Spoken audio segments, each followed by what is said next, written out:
राजू और नीरजा कमलापुर में रहते थे और शादी के 1 साल के अंदर ही उनको जुड़वा बच्चियों का आशीर्वाद मिल गया था। उन्होंने सांवली त्वचा वाली का नाम नलिनी और गोरी त्वचा वाली बच्ची का नाम दिव्या रखा था। माँ नीरजा सांवली लड़की के बारे में हमेशा सोचती रहती थी, हे भगवान, तुमने मुझे इतनी काली लड़की क्यों दी? मैंने ऐसा क्या गलत किया था? अगर मैं अपनी इस कोयले जैसी लड़की को अपनी जान पहचान के लोगों के पास ले जाऊंगी तो कैसा लगेगा? चंपा बुआ तो पूरे दांत दिखाकर हंसेगी मुझ पर। वो ऐसी सोच में उलझी हुई थी कि उसका पति वहां आया। नीरजा, उदास क्यों लग रही हो तुम? मेरी चिंता हमारी इस सांवली लड़की को लेकर है। तो क्या हुआ? अगर उसका रंग गहरा है तो हर कोई एक जैसा नहीं होता। चिंता करना छोड़ दो और हो सकता है अच्छे साबुन का इस्तेमाल करके उसका रंग निखर भी जाए, है ना? फिर नीरजा उसकी त्वचा को गोरा करने के लिए तरह तरह के साबुन और क्रीम लेकर आई। सब कुछ आजमाने के बाद भी उसकी त्वचा के रंग में कोई बदलाव नहीं आया। समय गुजरने के साथ बेटियां बड़ी हो गईं। नलिनी का रंग सांवला होने के कारण नीरजा उसके साथ सौतेली माँ सा व्यवहार करती थी। वो दिव्या को ही अपनी बेटी मानती थी। लेकिन राजू दोनों बेटियों को एक समान मानता था। एक दिन की बात है, नीरजा और दिव्या तैयार होकर बाहर आई।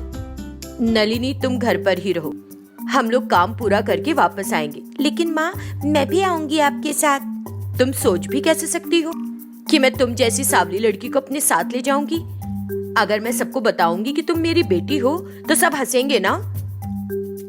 नलिनी को बहुत बुरा लगा, लेकिन फिर भी वो उसे छोड़कर चली गई। क्या इस रंग के साथ पैदा होना मेरी गलती है? माँ मेरे साथ ऐसा व्यवहार क्यों करती है? वो उदास बैठी थी कि तभी राजू आया। नलिनी, अकेली क्यों बैठी हो? माँ और बहन कहाँ है तुम्हारी? वो दोनों किसी काम से बाहर गई पापा। तो फिर तुम क्यों नहीं गई? नलिनी ने पिता को सब कुछ बता दिया। सब कुछ सुनकर राजू को बहुत गुस्सा आया। कुछ समय बाद नीरजा और दिव्या घर वापस आए। नीरजा, ये सब क्या है? नलिनी के साथ ऐसा व्यवहार क्यों कर रही हो? क्या गहरा रंग उसकी गलती है? मैंने कभी नहीं कहा कि इस तरह पैदा होना उसकी गलती है, लेकिन अगर मैं उसे अपने साथ ले जाऊं तो लोग मुझ पर हंसेंगे। मैं इस सब से बचना चाहती हूँ, कोई दुश्मनी थोड़े ही है। तुम हमारी अपनी बच्ची से इस तरह कैसे बात कर सकती हो? अगर तुमने ऐसा दोबारा किया तो मैं बर्दाश्त नहीं करूंगा।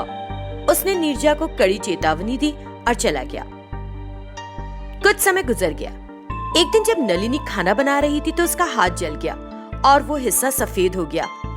ये देखकर नीरजा को एक विचार आया। मेरी जली हुई त्वचा सफेद हो गई, तो क्यों ना मैं उसका चेहरा जलाकर उसे भी सफेद कर दूं? ये हो सकता है। साबुन वाबुन सब बेकार, ये काम करेगा उसकी त्वचा पर। बिना कुछ सोचे बड़ी बेरहमी से वो बाहर एक जली हुई छड़ी लेकर आई और नलिनी को जलाने के लिए तैयार हो गई। इधर आओ। हाँ बोलो। माँ, तुमने मुझे पिलाया, आज मैं तुम्हारा रंग गोरा कर दूंगी। जरा मेरे करीब आओ। माँ, मैं जलने का दर्द नहीं सह पाऊंगी, मैं ये नहीं करना चाहती। नहीं माँ। देखना, तुम भी मेरी और दिव्या की तरह ही गोरी हो जाओगी। लेकिन जैसे ही वो गर्म छड़ी लेकर नलिनी के चेहरे के पास लाई, राजू वहां आ गया और यहाँ ये क्या हो रहा है? तुम उसे जलाने की कोशिश क्यों कर रही हो? क्या किया है उसने? उसने कुछ नहीं किया, लेकिन उसका चेहरा जलाने से त्वचा गोरी हो जाएगी। नीरजा की बेवकूफी भरी बात सुनकर राजू आग बबूला हो गया। क्या तुम बिल्कुल ही पगला गई हो? तुम्हारे सनकीपने से मुझे डर लगने लगा है कि कहीं एक दिन तुम उसे मार ही न डालो। खबरदार, जो ये बेवकूफी की तो मैं तुमको ये आखिरी बार कह रहा हूँ। इस तरह उसे अच्छी तरह डांटकर राजू बाहर चला गया। कुछ समय बीत गया। एक दिन दिव्या अपनी माँ से बोली, माँ, मैं घर पर रहकर बोर हो गई हूँ, चलो चिड़ियाघर वाले पार्क चलते हैं ना। ठीक है, आज नलिनी को भी अपने साथ ले चलेंगे, नहीं तो तुम्हारे पापा फिर से मुझ पर चिल्लाने लगेंगे। वो दोनों बच्चियों को लेकर पार्क के लिए निकल गई। लेकिन जैसे ही वो लोग पार्क पहुंचे, हम अभी थोड़ी देर में आते हैं, तब तक तुम यहाँ एक जगह पर बैठो। उसे वहां बिठाकर वो दोनों मजे से पार्क के चारों ओर घूमे और नलिनी को वहीं भूलकर उसके बिना ही घर वापस आ गए। घर पर ऑफिस से लौटा राजू टीवी देख रहा था। सिर्फ उन दोनों को घर में आता देख, कहाँ गए थे? घर पर कोई था ही नहीं। मैं आज बच्चियों को चिड़ियाघर लेकर गई थी जी। तो नलिनी कहाँ है? अब जाके नीरजा को पार्क में नलिनी को छोड़ आने की याद आई। हे भगवान, मैंने भूल से उसे पार्क में ही छोड़ दिया। क्या तुम्हें खुद पर शर्म नहीं आती? तुम चिड़ियाघर के पार्क में एक छोटी सी बच्ची को अकेला छोड़ आई हो, भुलक्कड़ कहीं की। वे लोग तुरंत पार्क के लिए निकल गए। जब वो पार्क पहुंचे तो नलिनी वहां नहीं थी। वे चारों ओर उसे खोजते रहे, सबसे पूछा, लेकिन वो कहीं नहीं मिली। अब तुम घर वापस जाओ, क्योंकि दिव्या वहां अकेली है। वो चली गई। फिर राजू ने सबसे पूछताछ की। फिर सोचने लगा, क्या पता नलिनी किसी तरह घर लौट गई हो, और इस उम्मीद में घर वापस लौट गया। क्या आपको हमारी बेटी मिली? मुझे तो लगता है कि नलिनी से छुटकारा पाने के लिए तुमने जानबूझकर उसे कहीं छोड़ दिया है। मुझे डर लग ही रहा था कि तुम ऐसा कुछ करोगी। माँ के नाम पे धब्बा हो तुम। नहीं नहीं राजू, मैंने उसे जानबूझ के नहीं छोड़ा, बल्कि मैं भूल गई थी कि वो साथ में है। गुस्से में आकर राजू ने नलिनी पर हाथ उठा दिया। तभी एक आदमी के साथ नलिनी ने घर में प्रवेश किया। पापा, माँ को मत मारो। उसका ध्यान आवाज की तरफ गया तो नलिनी वहां खड़ी थी। नलिनी बेटी, तुम कहाँ थी? तुम्हारे साथ कुछ बुरा तो नहीं हुआ था ना? आप मेरी चिंता मत करो पापा। जो माँ मुझे कभी बाहर नहीं ले जाती थी, वो मुझे आज चिड़ियाघर के पार्क ले गई। लेकिन अपने आसपास देखकर उन्हें मुझसे फिर से शर्मिंदगी लगी और उन्होंने मुझे एक जगह पर बैठने के लिए कहा।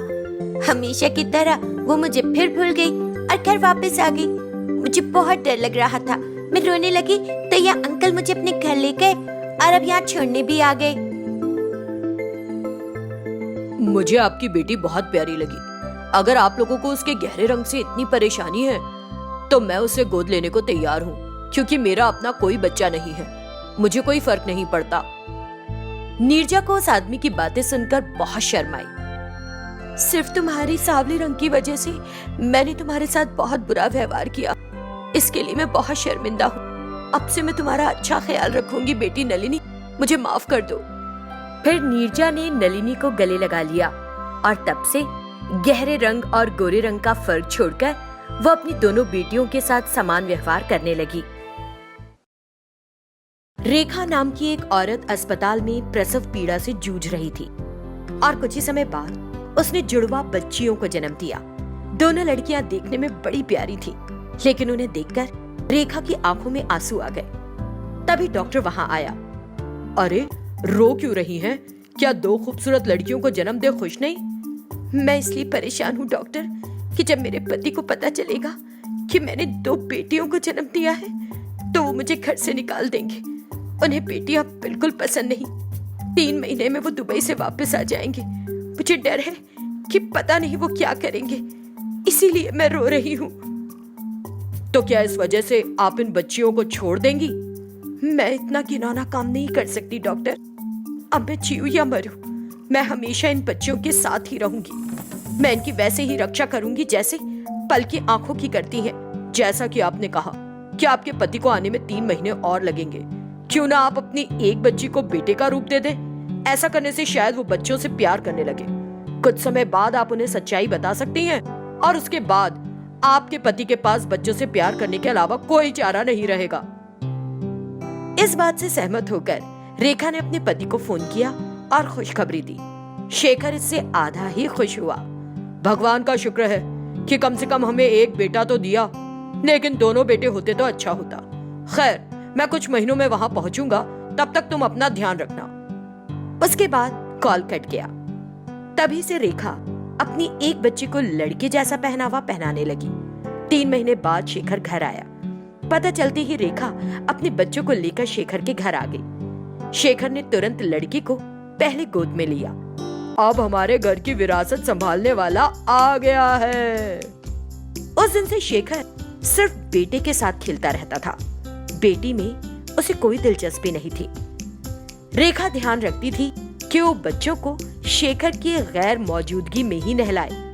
सच्चाई सामने न आए, इसका उसने बहुत ख्याल रखा। एक सुबह जब रेखा ने शेखर को घर से निकलते हुए देखा, तो वो बच्चों को नहलाने के लिए तैयारी करने लगी। लेकिन शेखर किसी काम से घर लौट आया और उसने देखा कि वो दोनों लड़कियां हैं और चौंक गया। तुमने मुझसे झूठ बोला और मुझे धोखा दिया। अब तुम इस घर में 1 मिनट भी नहीं रह सकती। तुम और तुम्हारी बच्चियां बाहर निकलो तुरंत। उसने उनको घर के बाहर कर दिया। रेखा रोने लगी। शेखर, हमें छोड़ो मत प्लीज, हम सड़कों पर कहां भटकेंगे। दया करो शेखर, दया करो। शेखर बस खड़ा सुनता रहा। तुम और तुम्हारी ये बच्चियां जाकर किसी कुएं में कूद जाओ, लेकिन मैं तुम्हें इस घर में फिर कभी नहीं आने दूंगा। उसने दरवाजा बंद कर दिया और अंदर चला गया। रेखा अपनी बच्चियों को लेकर सड़क के किनारे बैठ गई और खुद को संभालने की कोशिश करने लगी। एक मादा जानवर भी कई बच्चों को जन्म देती है और उनकी देखभाल करती है। एक माँ के लिए अपने बच्चों की देखभाल करना कभी मुश्किल नहीं होता। मैं भी अपने बच्चियों की देखभाल संभाल लूंगी। रेखा ने जैसे तैसे खुद को संभाला। उसने एक छोटी सी नौकरी कर ली और अपनी बच्चियों की देखभाल करने लगी। उधर शेखर ने दूसरी शादी कर ली और खुशी से अपने जीवन में आगे बढ़ गया। रेखा ने दूसरी ऐसी कई बच्चियों को बचाने के लिए एक ट्रस्ट शुरू किया और उसके लिए पैसा इकट्ठा किया। फिर वो बच्चियों के लिए एक अनाथालय चलाने लगी। उसकी बेटियां हमेशा उसकी मदद करती थी। दूसरी ओर शेखर के बच्चे नहीं हो रहे थे। फिर डॉक्टरों ने उसे बताया कि उसकी दूसरी पत्नी रानी कभी मां नहीं बन पाएगी। डॉक्टरों ने तो कह दिया कि हमारा अपना कभी कोई बच्चा नहीं होगा, क्यों ना हम किसी बच्चे को गोद ले लें। वो मान गया और वे दोनों रेखा के ही अनाथालय में पहुंचे। वहां पहुंचकर, रानी, तुम अंदर जाओ और जो भी बच्चा तुमको पसंद आए उसे चुन लो। ऐसा क्यों? आप भी आइए ना अंदर। नहीं, मैं यही रहूंगा। तुम अंदर जाओ और बच्चे को देख लेना। रानी अंदर चली गई। जब शेखर बाहर इंतजार कर रहा था तो अचानक उसे मिर्गी का दौरा पड़ा। तभी रेखा की एक बेटी आदि ने उसे देखा और तुरंत उसकी मदद के लिए दौड़ी। अरे रे, इन अंकल को दौरा पड़ा है, अब मुझे क्या करना चाहिए? उसने मदद के लिए इधर उधर देखा, लेकिन उसे कोई नहीं दिखा। फिर वो दौड़कर कुछ पानी लेकर आई और शेखर के चेहरे पर छींटे मारने लगी। फिर उसने शेखर के दांतों में चाबी रखी तो धीरे धीरे दौरा खत्म हो गया। अंदर रेखा रानी को बच्चे दिखाने में व्यस्त थी। आदि रेखा के पास दौड़ कर गई और, मामा, बाहर एक अंकल को ना दौरा पड़ा है। अभी कुछ काम हो गया, लेकिन आप एक बार आकर देखो, शायद हमें उन्हें अस्पताल ले जाना चाहिए। जल्दी करो। फिर वो तीनों बाहर देखने दौड़े कि किसको दौरा आया है। शेखर और रेखा एक दूसरे को देखकर चौंक गए। थोड़ी देर में शेखर सामान्य हुआ। आप यहाँ कैसे शेखर? क्या आप मेरे पति को पहले से जानती हैं? ये कोई और नहीं बल्कि मेरे पति हैं, जिन्होंने मेरी 2 बेटियों के पैदा होते ही मुझे उनके साथ घर से निकाल दिया था और उस दिन के बाद हमारी कभी सुध नहीं ली। रानी चौंक गई। क्या आप सच बोल रही हैं? बिल्कुल, आप चाहे तो इनसे पूछ सकती हैं। शेखर बिना कुछ कहे खामोश खड़ा था। आपने तो मुझे बताया था कि आपकी कभी शादी ही नहीं हुई, इसलिए मैंने आपसे शादी की। आपने हम सबकी जिंदगी बर्बाद कर दी है। अब मैं आपके साथ नहीं रहना चाहती। आगे से मुझे अपनी शक्ल न दिखाना। रानी तुरंत वहां से चली गई। शेखर बुद्ध बना खड़ा रह गया। आपने लड़कियों को जन्म देने के लिए मुझे घर से निकाल दिया था।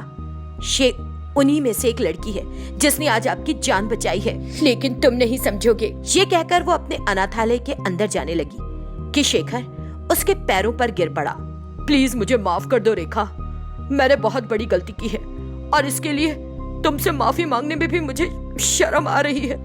मैं ये सच्चाई नहीं समझ सका था कि लड़का और लड़की दोनों एक बराबर होते हैं। अब मैं तुमको और हमारी बेटियों को छोड़कर नहीं जाना चाहता। एक पिता होते हुए भी इस बात का सुख मैंने नहीं उठाया और अपनी बेटियों को भी एक पिता का प्यार नहीं दे पाया। मुझे माफ कर दो रेखा। वो माफी मांगता रहा। रेखा सोचती रही और आखिर वो शेखर के साथ रहने के लिए सहमत हो गई। उस दिन से शेखर अपनी बेटियों और पत्नी की अच्छी देखभाल करने लगा। अपनी गलती को सुधारने के लिए उसने अनाथालय का विकास किया और वहाँ के बच्चों का ध्यान भी रखा।